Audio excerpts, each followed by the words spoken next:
just be real. Let's just be honest. Let's just be real. Yeah, let's just be honest. Let's just be real.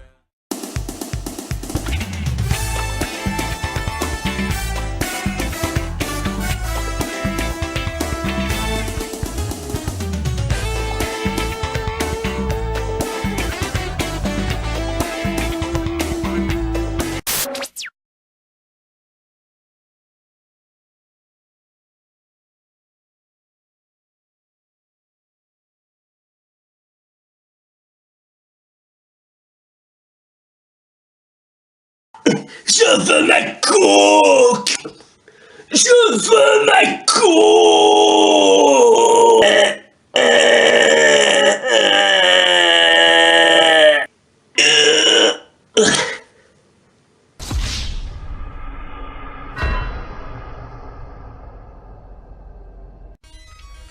C'est tout?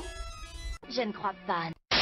Salut tout le monde, c'est Vincer. Aujourd'hui, on va s'intéresser à une nouvelle critique consacrée aux séries fantastiques.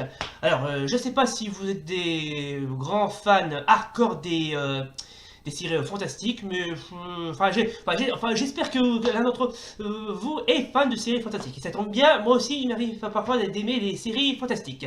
Donc, c'est parti pour notre spéciale critique, les séries fantastiques.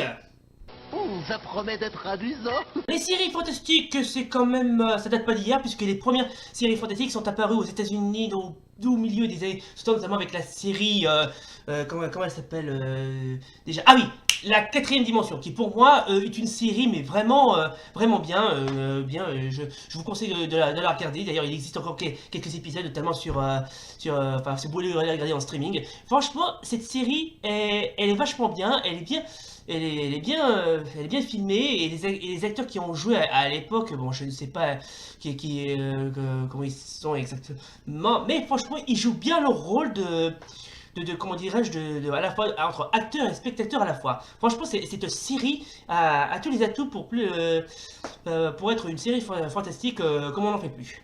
Pas mal la métaphore, mais là au moins on comprend. Alors, juste avant de vous présenter le générique de la quatrième dimension, je vais d'abord vous signaler que les séries fantastiques comprend également la science-fiction, l'horreur, l'intrigue et le suspense. Voilà, donc voilà, c'est la petite parenthèse. Donc voici donc le générique de la quatrième dimension, ou The Twilight Zone si on peut dire. Waouh! You unlock this door with the key of imagination. Beyond it is another dimension. A dimension of sound. Waouh! A dimension of sight. A dimension of mind. Ma foi, à You're l'époque, moving into a land of motion, c'est assez bien foutu, hein. of things and ideas you just crossed over into. Franchement, pour moi, la quatrième dimension est sans conteste l'une des meilleures séries fantastiques au monde. Mais ça vaut pas mieux d'autres séries fantastiques. Je vais vous parler notamment de la série Strange Things, alors qui m'a été conseillée par un abonné. Alors je ne suis pas un grand fan de cette série, étant donné que je regarde pas souvent, mais franchement j'ai vu quelques extraits, j'ai vu même aussi le scénario. Franchement, franchement cette série aussi est pas mal. Je vous conseille d'aller la regarder. Je crois qu'elle est diffusée sur Netflix, je crois. Alors, pour ceux qui ne connaîtraient pas la série Stranger Things, alors c'est une série de science-fiction horrifique américaine créée par Matt et Ross Duffer, qui est diffusée à partir du 15 juillet 2016 sur Netflix, comme je viens de vous le dire. Alors, l'ambiance de la série est fortement inspirée des films fantastiques et de science-fiction des années 80, purement des références dans les œuvres de Stephen King, John Carpenter, John Hughes, et Stephen King aussi, voilà. Alors, je vous explique le scénario. Alors, un soir de novembre 1983 à Hawkins, dans l'Indiana, le jeune Will Byers, 12 ans, disparaît brusquement sans laisser de traces, mis à part son vélo. Plusieurs personnages vont tenter de le retrouver. Sa mère Joyce et ses amis menés par Mike Wheeler et guidés par la mystérieuse Onze ayant des pouvoirs psychiques, ainsi que le chef de la police Jim Hopper. Parallèlement, la ville est le théâtre de phénomènes surnaturels et évolue liés au laboratoire national d'Hawkins, géré par le département des DOE, voilà, et indiquement la Central Intelligence Agency, CIA, et dont l'expérience dans le cadre du projet MK Ultra ne semble pas étrangère à la disparition de Will. Waouh! Ça me rappelle une autre série, Twin Peaks. D'ailleurs, je suppose que vous connaissez aussi Twin Peaks, d'ailleurs. Alors voici donc pour ceux qui connaîtraient... Alors j'aurais bien aimé vous montrer quelques épisodes, mais j'avais pas réussi à en trouver. En plus j'ai pas préféré pas en mettre parce que je suis persuadé qu'il y a des droits d'auteur dans cette série. Donc je vais vous montrer quand même quelques petits extraits. Franchement la série est pas mal, franchement elle est pas mal. Ouais, c'est franchement... D'ailleurs c'est quasiment Twin Peaks. Franchement ça on dirait vraiment au Twin Peaks. Elle fait vraiment penser à Twin Peaks. C'est très intéressant. Vous avez tout à fait raison. Franchement, elle est bien, je vous conseille d'aller la voir. Ou sinon, je peux vous citer d'autres séries, notamment que j'avais connues il y a longtemps, notamment alors les séries de fantastique que j'ai connues, il y en a plein. Mais il y en a plein. Plein. Alors franchement, il y a tout. Il y a X-Files, plus connu chez nous, sous le titre français de Aux frontières du réel. Je sais pas, tiens... Ah oui, il y a une autre aussi qui n'a rien à voir avec X-Files, c'est Au-delà du réel. Franchement, celle-là aussi, elle est franchement pas mal. Je vous conseille de la regarder. Alors, je vais vous présenter le générique de la série Au-delà du réel, qui franchement est vraiment bien. Ce n'est pas une défaillance de votre téléviseur. Oh putain, comment c'est bien foutu, sa mère. Regardez-moi ce générique. Nous contrôlons les horizontales. Exceptionnel, c'est une œuvre d'art. Nous pouvons vous noyer sous un millier de chaînes. Regardez. Traiter une simple image jusqu'à lui donner la clarté du cristal, et même au-delà. Eh, ce générique, il a beau pris un petit coup de vieux, la série est agréable à regarder. Nous pouvons modeler votre vision et lui fournir tout ce que votre imagination peut concevoir. Pendant l'heure qui vient, nous contrôlons tout ce que vous allez voir et entendre. Ah ouais, c'est quand même bien foutu, hein.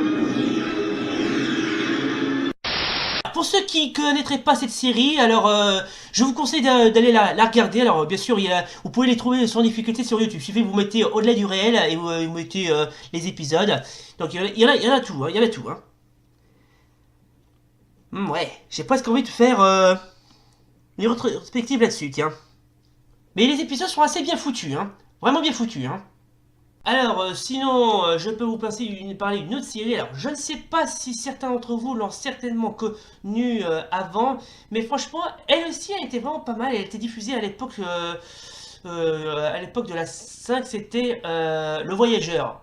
Je sais pas si vous connaissez, mais franchement, ça aussi, elle était vraiment pas mal, cette série. Franchement, alors c'est l'histoire d'un voyageur dont on ne saura jamais qui il est et comment il s'appelle. C'est un mec qui voyage dans divers endroits et qui raconte des histoires. Et à la fin, il se retourne devant la caméra et pour raconter la suite, de son histoire. Et après, il continue sa route. Voilà, c'est vraiment la série, franchement, qui a le plus marqué. En plus, elle est bien rétro, elle est bien vintage. Franchement, c'est vraiment la série qui m'a le plus marqué au monde. Alors, Le Voyageur ou The Hitchhiker en VO sorti en 1983 sur HBO. Alors je suppose que les gens de ma génération qui ont déjà croisé cette série savent très bien de quoi je parle. Waouh. Ah, c'est vraiment vrai vintage, c'est rétro. Ah, ça me rappelle des souvenirs, hein. Donc voici donc le fameux voyageur, enfin qui raconte des histoires. Ouah, j'adore le thème. Je me suis toujours demandé qui était ce mec, j'ai jamais su. Je sais qu'il s'appelle le voyageur, mais on sait pas qui il est. Hein.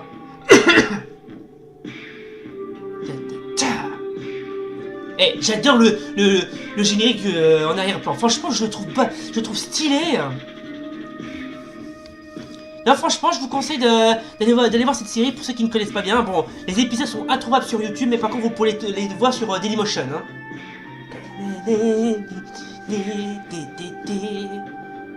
Waouh.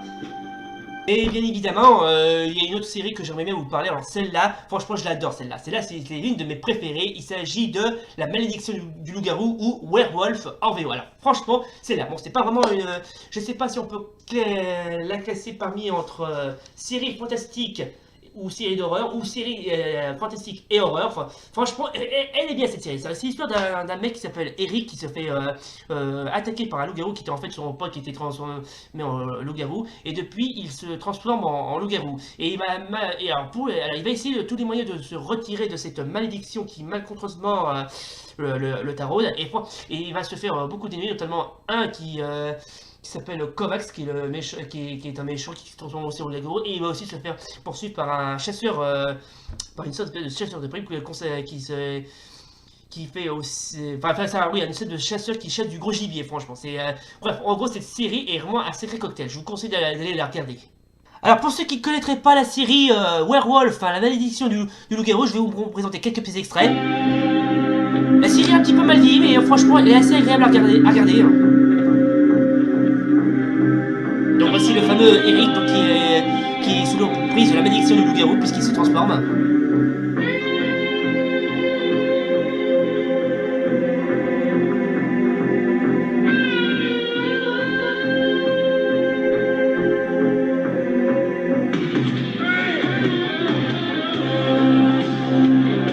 En plus, il y a une chose que je devrais pas dire, mais... Enfin, il y a une chose que je devrais pas dire, les musiques de cette série sont badass. Franchement, avec le son de guitare en arrière-plan, c'est trop bien. Ah. Oui, il a une étrange cicatrice avec une espèce de pentacle sur la paume de le mec qui lui permet de se transformer. Et vous allez voir, il va se transformer.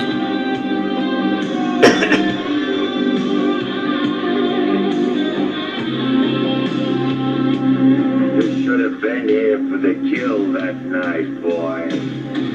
There was plenty to go around. We could have enjoyed it Bon, together. apparemment, ça doit être Kovacs. Yeah, I found them right over there, you know. Just the three of them sitting around a nice warm fire. They finished their dinner while I waited. I figured, why let a good meal go to waste? Stay away.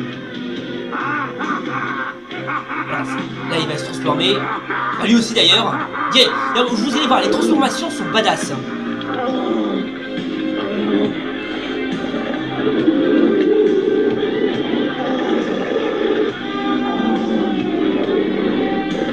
Wow. Voilà, donc c'était quelques extraits de la série Werewolf ou La Malédiction du Loup-Garou, qui franchement pour moi est l'une des meilleures séries fantastiques que j'ai connues. Franchement, d'accord, elle est un petit peu vieille, et surtout qu'elle date pas d'hier, puisqu'elle date au moins de la fin de la période fin 80, début années 90. Bref, c'était entre les deux. Franchement, celle-là, c'était l'une des séries que j'ai le plus kiffé au monde. C'était vraiment la meilleure série que j'ai vraiment appréciée après les de la crypte, bien évidemment. Franchement, cette série mérite le haut de gamme. Voilà donc les gens, c'est donc la fin de cette petite vidéo critique consacrée aux séries fantastiques. Alors j'espère que ça vous a plu. Si ça vous a plu, n'oubliez pas le pouce bleu et l'abonnement. Et d'ici là, bah salut! À la prochaine.